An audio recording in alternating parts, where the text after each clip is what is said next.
Yeah.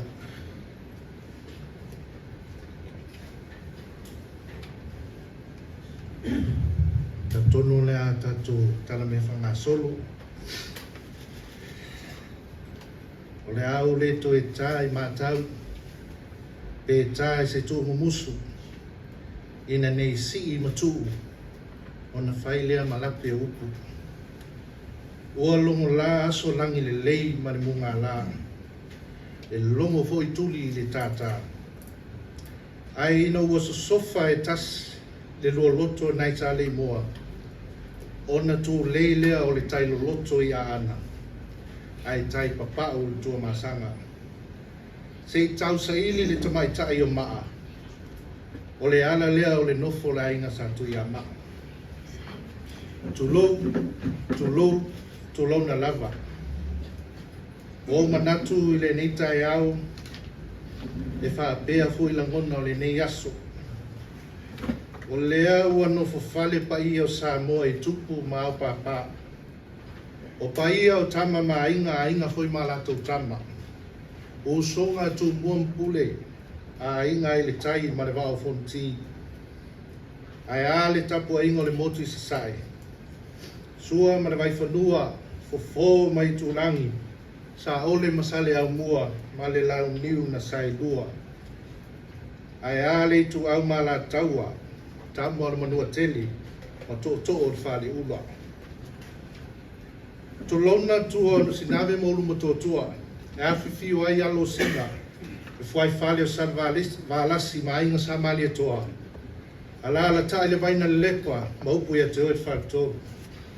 To lona la wa fio ele, tai o sauninga, lau susunga ele sea sinoti a PSI. Tau sinutanga nuinga ele ka le sia me to tisi matfeli. To lona le fio la wa fionga le tamai tai pali mia o Samoa, lau fionga honorable fia me Naomi Mtaafa. Afi fio ia fionga I minister. Lau to fa honorable mau si osi pui mai. O minister so tainga mas farbeli. A fio lau fionga Paolo Jeffrey Harry Schuster o minister leo. A fio lau fionga tai fono o komiti fa foi o farbeli ma lo komiti. Ai mai sele pa I o whaalulunga mtanga ruenga. O whala potonga le malo, I ai mai se foi so tainga mwhalebeli, pa anga bisanisi ni a maltato media. Ia pa ia Samoa o tato moli bau le nei, whamoe moe tā ua le whalebeli.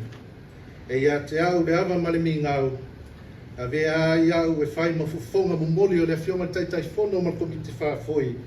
Ai mai se kulenga ma lau whai ngā ruenga tātou whare meli. O te whawhi loa I atua I tō wawhio mai. matala mai o au. O au mau au te le so, tātou te whātangisia le alofa o le atua. Ma vivi I ana me alofa o foai mo tātou, o tupu ai le nei tai au. O lea, au te tautala ai ma whaaloalo. Whapitoa atu I lau walau, whapitoa atu I lau susunga Elisea, lau susunga Reverend Mariota sia ia, mo le amataina o le tātou sauninga whapitoa, ma whaaloalo whaftai.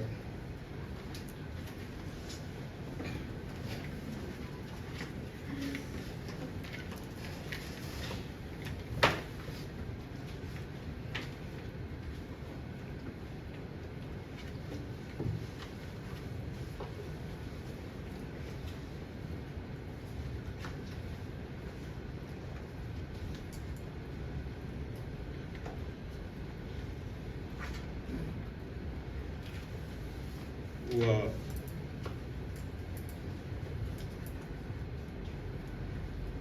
saunoa le pulisili o le tātou whanemeli ma saunoa ia o le whaatalofa foi ma whawhiloa I le maualunga o le rei asu ia no whapea rea ia e le toi alo ina le o masamilea e o le a tātou whaangasolo loa ia e pe o le polkalame o fofoina. Tātou tāwhua I le atua suafa o tamā le alo mariana. O le a whionga pa ia le atua o whiwhiria le tusi la apostolo de Calesia e Filipe.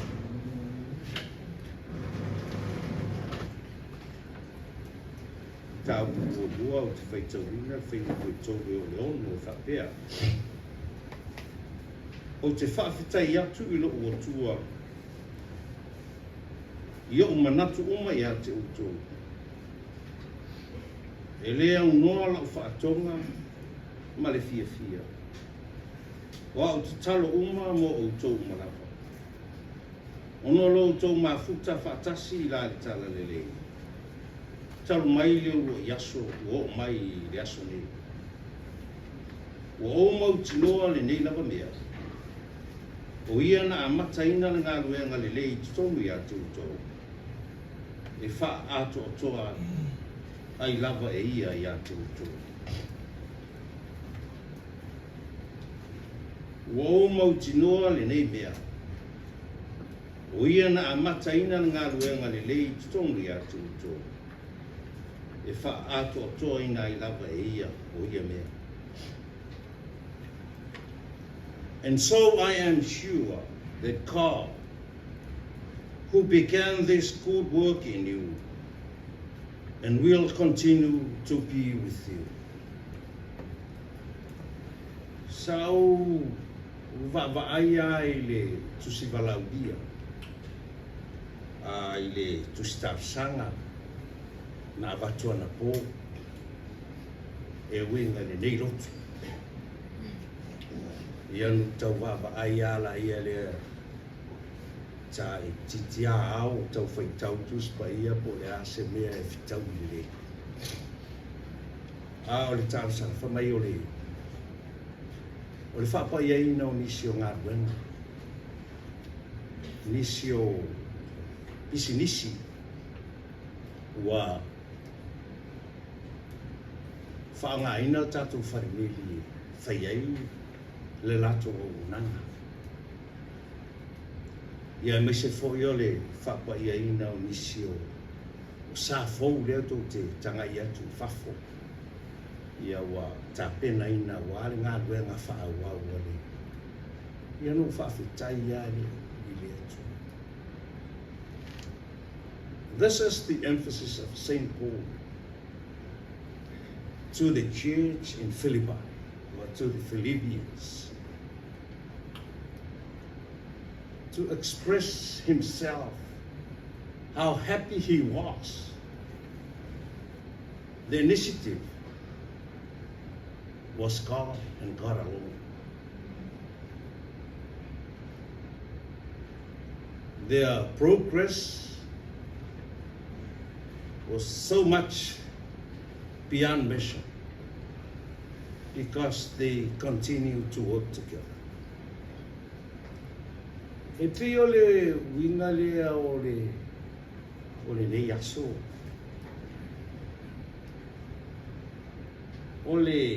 It's a new beginning. I li tātou whalemeli. Mwhai eina lātou whaatanga ina. Ma ia nisi e whaataua lātou oa i o tō sisi lātou iai. It's tōnu o tātou whalemeli. E maua ai fo'i se lātou whesoasoani. It was a beneficial effort. E le ngata e maua ai sina se le li mōna i tangata. O lo whaatau lātou o. Ia ai maua ai fo'i sina whesoasoani ki tātou whalemeli. E ioe le te ngona fo'i lau whionga te mai tai pāremia minsta. Tasi nei tā ngā ruenga toi ina a Samoa. E fōu le tele o isi tā ngā ruenga māro. A le au nanga whaafare e taluana ta whanau mai ma taola i Samoa sai e alwharemeli. E o mali teimini. E ui ana pe o fōi le wa. Ia ai ona le teknolosi. Ua tau whaiti ti atu. A le mea taua ia ia le pese re ka le si a mātou. I le whai upu whapea. E au ngā le mea tuai. E po le ala vale le besi. E mo o mia ngā renga whawharimeli. O le amtanga o ni whaamoe moe le o fionga ma nā matamea le atu. Kwa le whaafitai fōi lea le apostolo i le kalisi. O le alualu lumor ngā renga na amatamea le atu. It's a new beginning. I le whalemeli. E misi fōi na ia tanata. O le tātou utu. Ia, le fōi wa mai ia sa fōi. E whisoasoani ngā ruenga whaau. Ngā ruenga whaau. O le au nanga wale atu. Ia a whai o iei ni tā vali tuai sa whaau ngā. Ia no, mai la ia leo te whaatau. Wow, tā vale nā o te langona whaatau tā vali tuai nā po se tōru awhi arua. Ia maria lau sunga te whono. I se mea tuai o ia. E a batu ne lava le tua. Au rea nganga leo le leas. Di ia lea tua. Tātou o vea ia o sitasi o ati na e o le haumi. Whai mai le upo le apostol. God will continue be with you to the end. Ia tārisia ia ana mai le tua. I fuafuanga whaatataunga le yasu. Io tātou te tātou. Le tu vai. E ia se me lilo lau si le wha. A le nei wha maite, ma le nei wha moe moe o lau wha. Ma tō te te tonu la.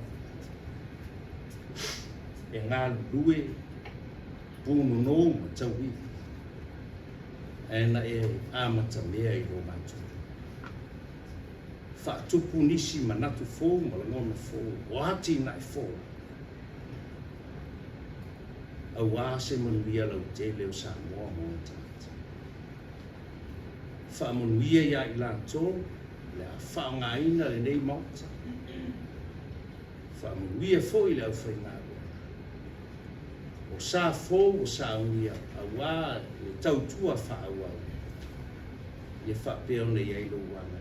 Lātou fō i o le a whafoeina. Ia whaia lava ma le wha au tauta. Ina ia saonga le mu le soifua ma leo. Talo mo Samoa le nei aso. Whianga iai mtiu te whaiva ngā rea. Ia whaama malu o ngā. Tāo sia lo mātuanga i atu lunu mana. Le li ie lo mātuanga. Tai o le whainga mālo, minsta, vaenga uma. Ia te talo lava ia iai le fi le mua roa. Samoa wao ma yona ao se yo yona. Ie iai lo wanga le dei lo mātou tata. Wani o mātou se se ma yo mātou leanga yo le. Ia e whananga. Yo mātou lunga lo munia lo file mungo lo ngolofa. Te mā le alo le nganga ne i o le whakavau lava. Amen.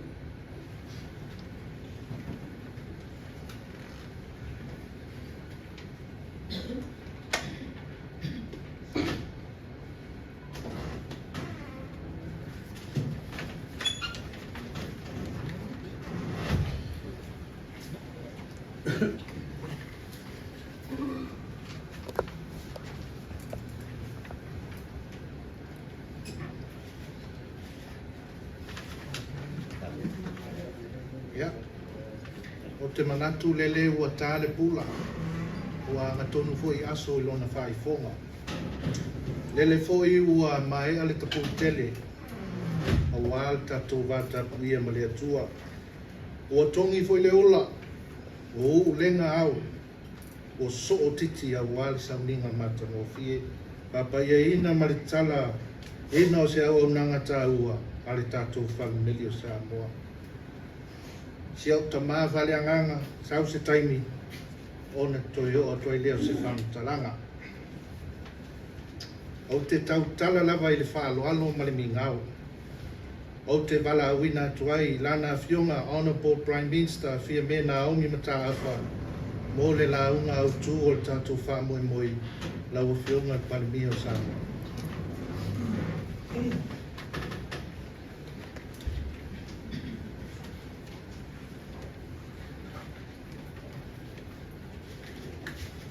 Sunga I le taitai o Sauninga, Reverend Mariota Siaea, a rua fionga I Minister Kapineta. A fio le komiti whaafoi lau fionga taitai pono, ma lau awaa. Ia a fio whaururunga, o mta ngāguenga maoti o fisota ina, o whaleneli a Samoa. Ia, e paia lasi o lau wala aulia, ma e oro o fito I tonu, e nei whamu moe. O leo te manatu mai a paelango le pai o le tatu tae au e le fuongo le aso. Ma o le ae to e o fo I eisi whamatalanga wa o pai e lava mai le pau le o pau. Ai o le aunga o le so, o leo mai e o na whapa I e ina ni ta vale. I lalo le polo keti a le iumi o whalemeri whabao malo, alalangi le malo Samoa. E tauala I le au nanga o wharimeni. Ia, mo le whatinoina ma le wharelea atoa o le au nanga I tonu o le atunu. Ia, ma o le manulagutile al tatou malo, ina ia whatino ngā ruenga mo le wharelea o au nanga a le wharimeni, ina ia whaingofie I mali o le tatou atunu. Ia, awale na whatau li maina ma le whaamali eina. Ina ua whao o atu le walauria tātou te au whatasi whaamui le tae au. Rea fionga I le minister. Ia, sa au tali ia. Ia whainga whaawai al tātou malo ia guan minister ia e tāpena ia I tā upuarangi tāna ruenga. Ai ua o manatu. O le tāua o le awai mai le tae au. O le au-aunanga le wharimeri. Pei o se au-aunanga e le longa tele I titono le tunu. Ai pei tai. Tātou te loa umalava le tāua o le au-aunanga. Ai mai se I awala e whesoota I ai ia tangata soifua. E ala le imeli o whaamoli. Ia matulanga whapena. O le lalulangi foi o loo iei nei I whainga whatekonolosi o benga te whailangi. Whawhaingo fia I o na whito o tai tanata. Ai pei tai. O I tū whatino e ala I tusi, whaamoli, o me alofa. E o le whaua I elisi au ngore ni tai au. Ua whatula I mai se apa noa e ngā lue whapaanga ai ia li tātou whanmeli na pisinisi la iti. Ai mai se I le una ia o le au nanga lea po pisinisi o ne tau lipu. Ia, o ngā ruenga umalava e whasosoani e i le tunu, i le atina, e tangata taito tasi.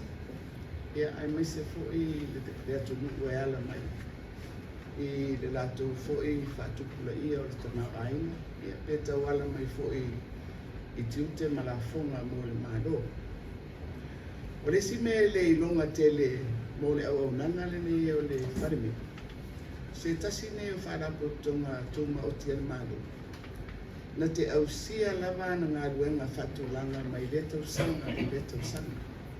They meet their performance goals, they siri atu fo.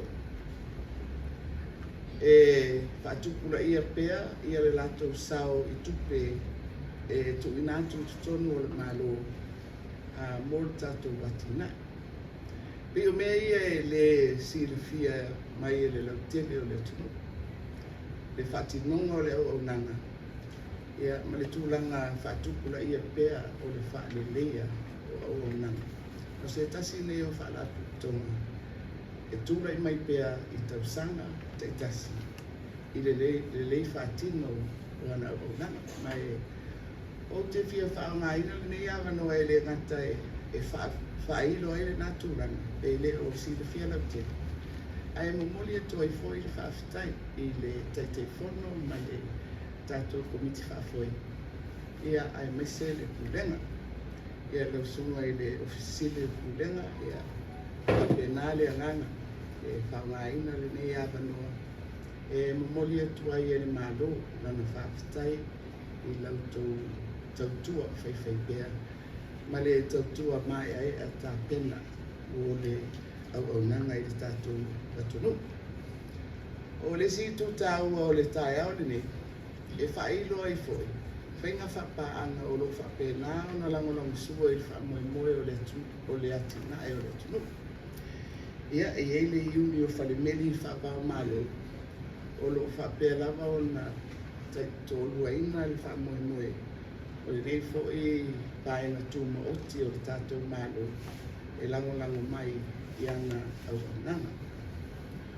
O le lasanga lea o le ngalurue whapaanga ma pisi laiti. Ia o sisi lasanga fau lea. E tali atu ai fo i imana onga o loo iai ia tātou pisi laiti. E whaalau tele ma whaalau roa ai ma maua awa noa mo le whatauina o alato o loa o whapena o na saria. Ia, ma o te manatu o aungai e rua o le piaso ua tātou potu mai ai. Mai e au ngā lava lo tātou whailo o ngā luanga whatino mai le taimi me le taimi.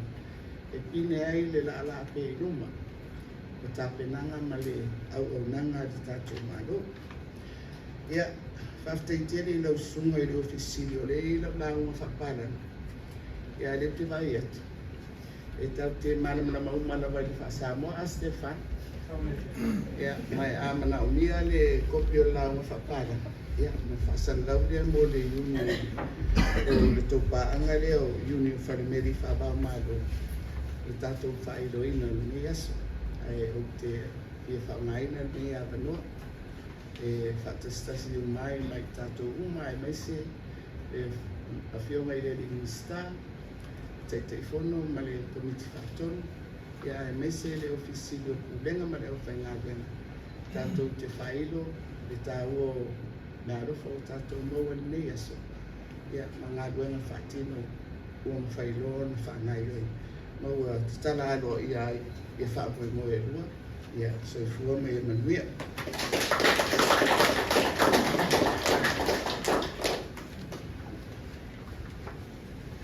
Thank you, Honourable Prime Minister.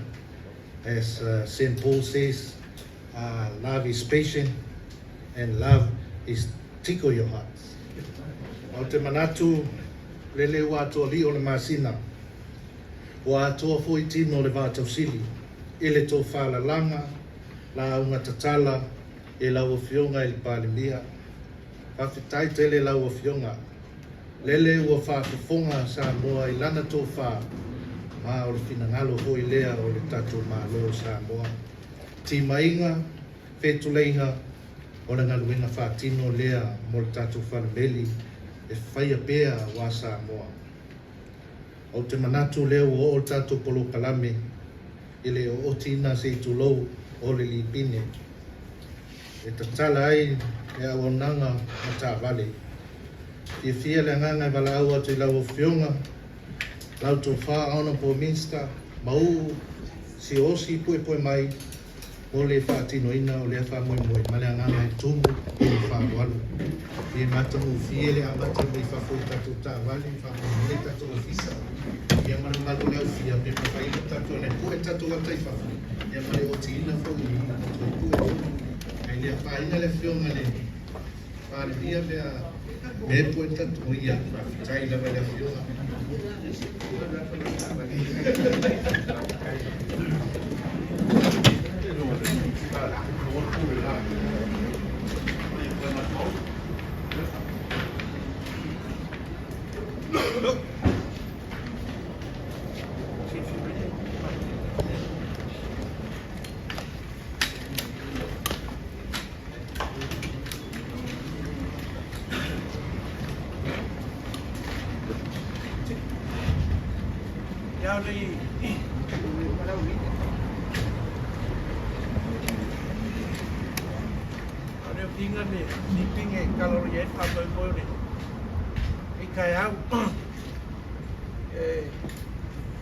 Molian fa kikeli na ba no foi e peo ma foi bem que cavale e fez foi o fio que que sono foi o le ma uno fa foi sili ya o fai longa ia e ka mai ai ka ko malo le fa kingo lo ko nanga per fa mau ko mori mau ia lewa mori mau le so lewa sauale ai kai al malo yo le ka mia le fowa o foi mal malai e foi mai sa wanga fa le nga yo le tu la nga ma mea nge yasu ka malo nga lui ya ka nga le vai le kuele ka mo mo o ki ka vale inga yo fa nga ya mar ka ai besi por ka wa ki nga enga ko fa ku la ia ia e kulanga o ka ku fa le ya pesa kau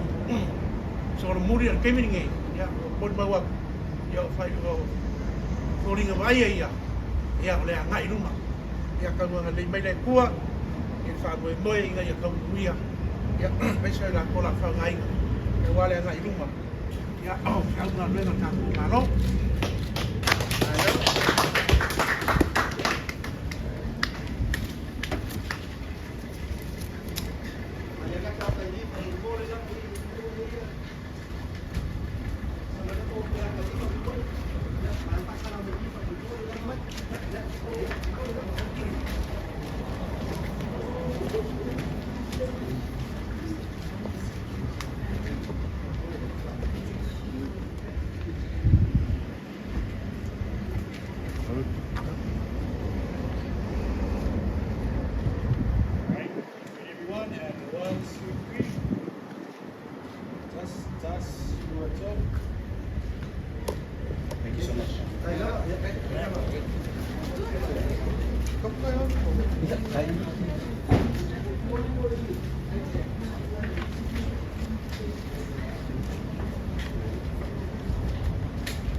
kisi ke mfanya suma yuma ye ko ko waka mai ko malova ko mole la basta ko kisi ai ya ese otro ko kisi mo pinska ko mole la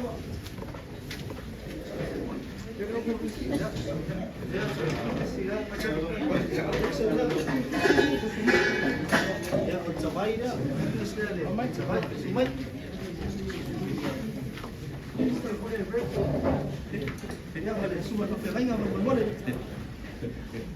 Ah, sure.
Ya, fafitai tama, fafitai da mo taia ina o tatu whamakoe, talu ke la nganga o le atua, ia o tupu po ina whingalo o tuitasi mai le atua, a wale tau si ina le pateli o le whale nganga. O ia te utusi, ia ma le IFO i whaile la e ia mama, ia o leo sauni le asu safa kutua mo tatu whatua. Ia, na o fionga taitai fono, o le mea lofa, mo le fionga, i pandemia, ia wafoi se la e ala na fionga, saunia. Ia, nisi na o tato business i painga paanga o ia ia tulanga lea. Ia, ma fionga i minsta, a mole mole lava, sai me ala o fionga le taitai fono, ia le fionga i minsta ia pawalo, a mole mole, fafitai lava i lau fionga le minsta. Ia, ma le fionga le minsta, fito i tonu el tato whangoe moe. Fionga ia mau. Ia, ia mawaenga. Ia o te manatu lea o o si ui o tato whangoe moe, e te au le awa man whaarualo, e momoli atu le anganga fafitai, lau sunga le whawhengainga, lau o fionga te mai tai parimia o Samoa, lau o fionga le minsta whaualo, lau o fionga le minsta o mau, tanga wenga mwhaururunga le malo, ia ai maise ia pa i o tatou paanga business o atu mai, ia ma le mamalo o tatou media, ia ai maise Samoa wau. Te masalo le ua ma he al tatou whamoe moe ua tapena al tatou pulenga ma le ofisa, ia le tau mafutanga lenga whaita le o tatou o le taimi o soriata, ia ma tatou whamoe moe ua whamahea, ma le anganga e tomu i le whaaloalo whawhitai te le lava.